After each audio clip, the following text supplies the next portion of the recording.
Hello everyone. आज के इस वीडियो में हम इलेक्ट्रोस्टैटिक्स के एनसीईआरटी न्यूमेरिकल्स को आगे बढ़ाएंगे। पिछली वीडियो में हम अप टू 14th न्यूमेरिकल तक डिस्कस कर चुके हैं। आप देख रहे हैं यहाँ ऑलरेडी 3 न्यूमेरिकल्स के कुछ डाटा जो है वो मैंने नोट कर रखा है ताकि हमारा टाइम बच सके। चलिए हम 1 बाय 1 स्टडी करते हैं। सबसे पहले न्यूमेरिकल 15। न्यूमेरिकल 15 ये कहता है कि एक यूनिफॉर्म इलेक्ट्रिक फील्ड है इतनी वैल्यू का 3 × 10⁻³ आई कैप मींस एक्स डायरेक्शन में, न्यूटन पर कूलम इसका यूनिट है। क्वेश्चन पूछ रहा है कि what is the flux of this field through square of side 10 centimetre. एक स्क्वायर जिसकी साइड 10 सेंटीमीटर है उसमें से कितना फ्लक्स क्रॉस हो रहा होगा अगर ये स्क्वायर वाई जेड प्लेन के पैरेलल हो, वाई और जेड प्लेन के पैरेलल हो। तो ये जो स्क्वायर है ये हमने वाई जेड प्लेन में पैरेलल बना लिया, यानी इस एरिया, ये जो स्क्वायर का एरिया है इसकी जो डायरेक्शन है वो एक्स एक्सिस में है। तो हमारे पास ये एरिया कितना हुआ डियर स्टूडेंट्स, ये एरिया हुआ साइड का स्क्वायर, तो ये हमें मिल गया 10 × 10 100 सेंटीमीटर स्क्वायर।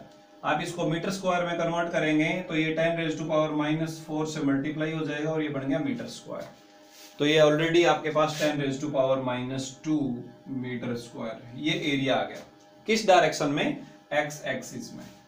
आपको पूछा क्या है, क्वेश्चन हमारा ये है कि इस एरिया में से कितना फ्लक्स क्रॉस हो रहा है। Very simple it is, flux बराबर होता है electric field dot product with area.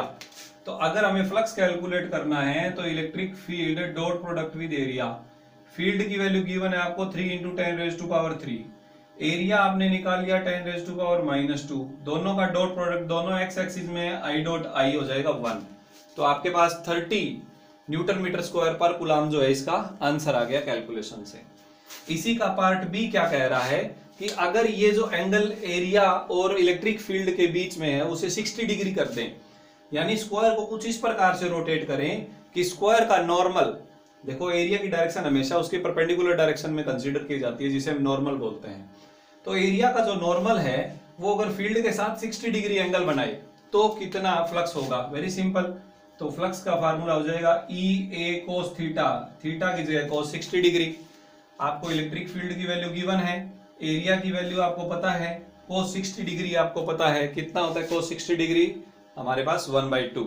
तो चलिए आप इन सबको मल्टीप्लाई कर दीजिए, you will get the answer of flux. तो आपको फ्लक्स का आंसर मिल जाएगा। तो बच्चों ये था हमारे पास न्यूमेरिकल 15। अब चलते हैं हम न्यूमेरिकल 16 में।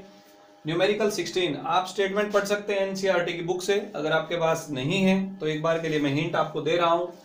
आपको क्वेश्चन 16 में क्वेश्चन 15 वाली सारी वैल्यूज दी हुई है, वही इलेक्ट्रिक फील्ड है। एक क्यूब दिया हुआ है, वहां स्क्वायर था, यहाँ क्यूब दिया हुआ है और क्यूब के जो फेसेस हैं वो कोऑर्डिनेट एक्सिस के पैरेलल हैं, यानी कोई एक्स वाई प्लेन में है, कोई वाई जेड प्लेन में एंड सो ऑन। तो आप समझ गए कि यहाँ 2 फेस एक्स एक्सिस में है, 2 वाई एक्सिस में और 2 जेड एक्सिस में है। इसमें से क्रॉस होने वाला फ्लक्स निकालना है।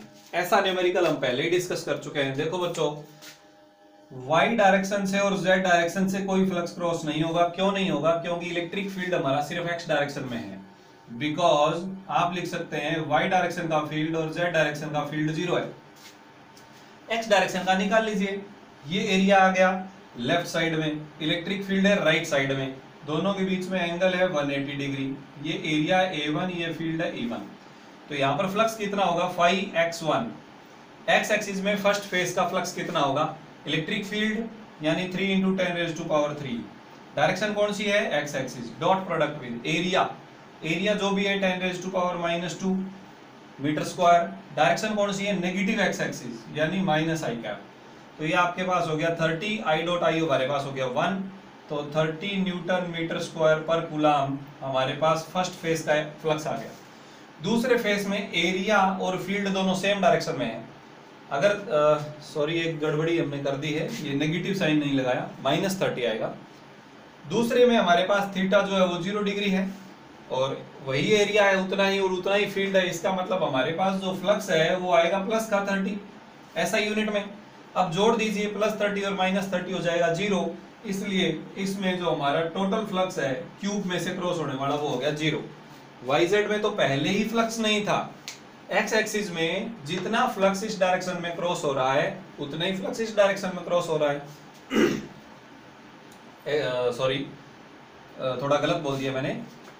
Electric field lines towards right है, तो जितना फ्लक्स पहले फेज से एंटर हो रहा है उतना ही फ्लक्स दूसरे फेज से लीव हो रहा है। यानी ये ठीक वैसे ही है जैसे मेरी पॉकेट में 50 रुपए आए और 50 रुपए खर्च हो गए, तो पॉकेट में कितने रुपए बचे? 0। तो जितना फ्लक्स एंटर हुआ उतना फ्लक्स लीव हो गया।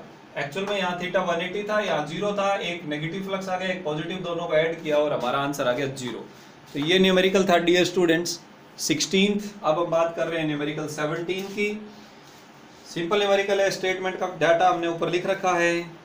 ये बता रहे हैं careful measurement of electric field at the surface of A black box. कोई ब्लैक बॉक्स दिया हुआ है, उसमें से क्रॉस होने वाला टोटल फ्लक्स इतना है, जो मैंने यहाँ लिख रखा है। 2 पार्ट है, बॉक्स के अंदर कितना चार्ज है ये बताइए। दूसरा, अगर फ्लक्स 0 क्रॉस हो रहा हो बॉक्स से, तो क्या ये जरूरी है कि उसके अंदर कोई चार्ज नहीं है? 2 बातें हो गई। चलिए सबसे पहले तो हम पार्ट ए की बात करते हैं।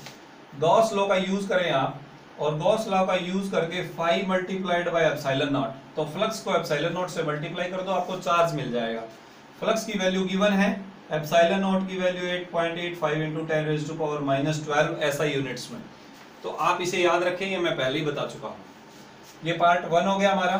पार्ट 2 कि अगर फ्लक्स 0 हो तो क्या जरूरी है कि अंदर का चार्ज 0 है? बिल्कुल जरूरी नहीं है, हो भी सकता है, नहीं भी। कैसे? मान लीजिए कि ये हमारे पास एक कोई बॉक्स है, इस बॉक्स के अंदर मैंने एक चार्ज रखा माइनस का 1 माइक्रोकूलम और एक और चार्ज रखा प्लस का 1 माइक्रोकूलम। तो इसके अंदर चार्ज तो है, बट जितना पॉजिटिव है उतना ही नेगेटिव है, तो नेट कितना हो गया, टोटल कितना हो गया? 0। और फ्लक्स कितना होगा? 0। तो फ्लक्स 0 होने का मतलब नहीं है कि उसके अंदर चार्ज नहीं है। हो सकता है कि उसमें जितना पॉजिटिव चार्ज हो उतना ही नेगेटिव चार्ज भी हो, या फिर उसका दूसरा ऑप्शन ये है कि हो सकता है उसके अंदर चार्ज ही ना हो। यानी दोनों पॉसिबिलिटीज हैं, इट मे बी और मे नॉट बी। तो जरूरी नहीं है। इन्होंने पूछा है कि should it is it necessary that q inside 0? No, it is not necessary. There may be positive and equal positive and negative charges inside the box. तो ये हमारे पास क्वेश्चन नंबर 17 है। चलिए डियर स्टूडेंट, ये 17th न्यूमेरिकल था। अभी हम 18th और 19th न्यूमेरिकल और डिस्कस करेंगे। तो डियर स्टूडेंट्स, आप देख रहे हैं यहाँ पर 2 क्वेश्चंस 18 और 19। क्वेश्चन 18 आप एनसीईआरटी की बुक से देखिए, आपको यहाँ पर एक डायग्राम गिवन है। इस डायग्राम में एक स्क्वायर दिया हुआ है 10 सेंटीमीटर साइड का, और आपको पूछा है कि इस स्क्वायर के जस्ट सेंटर के 5 सेंटीमीटर ऊपर एक चार्ज रखा हुआ है +10 माइक्रोकूलम। बताइए कि इसमें से कितना फ्लक्स क्रॉस हो रहा है, यानी flux crossing through the square. ऊपर वाला जो क्यूब दिख रहा है वो मैंने आपको इस क्वेश्चन को समझाने के लिए बनाया है। एक क्यूब है जिसकी साइड 10 सेंटीमीटर ले लेते हैं, तो ये जो नीचे वाला स्क्वायर फेस हो गया, इसके 5 सेंटीमीटर ऊपर की अगर हम बात करें, इसका मतलब ये इस क्यूब का सेंटर हो गया।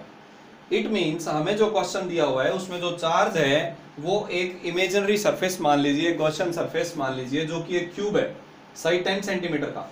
तो इस क्यूब में से कितना फ्लक्स क्रॉस होगा dear students? q by epsilon naught. Gauss law से हम बता सकते हैं कि अगर कुछ चार्ज q किसी सरफेस के अंदर रखा हो तो उसमें से इतना फ्लक्स क्रॉस होता है। ओके, कितने फेसेस हैं क्यूब के? 6 फेसेस हैं। हमें किसी एक फेस में से पास होने वाला फ्लक्स निकालना है, तो ये फ्लक्स होगा q divided by 6 epsilon not, यानी q बाय एप्सिलॉन नॉट का 6th पार्ट, छठा हिस्सा।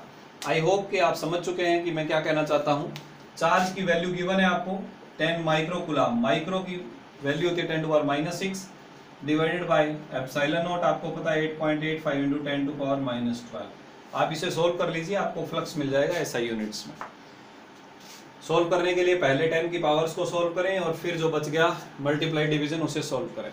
ओके डियर, चलिए हम चलते हैं क्वेश्चन नंबर 19 की तरफ। क्वेश्चन 19 भी कुछ सेम है। एक क्यूब है जिसके सेंटर पर 2 माइक्रोकूलम का चार्ज रखा हुआ है। क्यूब की जो साइड है वो 9 सेंटीमीटर है। बताइए कितना फ्लक्स क्रॉस होगा? वेरी सिंपल, गॉस लॉ से q बाय एप्सिलॉन नॉट कीजिए। q की वैल्यू दी हुई है 2 माइक्रो कीजिए 10⁻⁻6 अपॉन 8.85 × 10⁻⁻12। तो देखो बच्चों, सबसे पहले पावर सोल्व करनी चाहिए। पावर 12 ऊपर ले गए तो 10 की पावर 6 बच गया, इंटू 2/8.85। अब स्टूडेंट्स कई बार क्या करते हैं, 2 को 8.85 से भाग करने लग जाते हैं। ऐसा ना करें, यहाँ पर एक पावर कम कर दें, यहाँ 20 कर लें। अब 20 को 8.8 से भाग करना इजी है, ये 2 पॉइंट समथिंग कुछ बनेगा, multiplied by 10⁻5 newton metre square पर कूलम। ऐसा ही आप वहां भी करें, पहले पावर सोल्व करें और फिर डिवाइड कर लें। तो चलिए, ये हमारे क्वेश्चन थे 18 और 19। इस वीडियो में हमने 5 न्यूमेरिकल्स डिस्कस किए हैं। अप टू 19th न्यूमेरिकल हमारे डिस्कस हो गए। नेक्स्ट वीडियो में हम अगले 5 न्यूमेरिकल डिस्कस करेंगे 20 से लेकर 24 तक। मैं आप लोगों से ये उम्मीद रखता हूँ कि आप पहले ये न्यूमेरिकल खुद से करके देखेंगे और जो प्रॉब्लम आएगी उसे समझने के लिए आप ये वीडियो देखेंगे। तो डियर स्टूडेंट्स, घर पर रहें, प्रैक्टिस करते रहें। Stay home, stay safe. जय हिंद।